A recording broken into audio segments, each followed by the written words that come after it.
44 নম্বর অঙ্কটিকে আমরা দুটিভাবে করব। এখানে বলেছে যে এ ইস টু বি এর মান বলেছে কত, 2:3।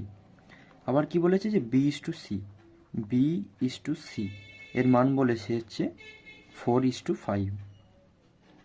আচ্ছা, এক্ষেত্রে আমরা দুটো পদ্ধতি বলবো।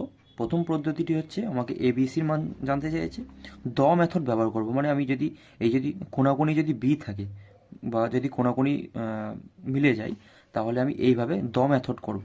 অর্থাৎ আমি লিখব A:B:C, অর্থাৎ 4 2 8 লিখবো আগে, ইস টু 4 3 12, ইস টু 3 5 15, অর্থাৎ A:B:C হয়ে গেল 8:12:15।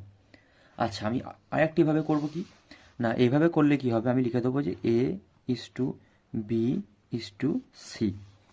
আচ্ছা, আমাকে কি বলেছে প্রথমে, A:B হচ্ছে 2:3। আচ্ছা, দ্বিতীয় লাইনে লিখবো এর হচ্ছে পরেরটা, অর্থাৎ B:C হচ্ছে 4:5। আচ্ছা, যে ঘরগুলো ফাঁকা আছে আমরা হচ্ছে পাশের সংখ্যা দিয়ে পূর্ণ করে দেবো।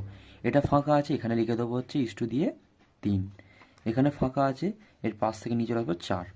অর্থাৎ এবার আমরা করে দেবো গুণ, 4 2 8, 4 3 12, 3 5 15, অর্থাৎ 8:12:15, যেটা আমাদের আগেও বেরিয়েছিল।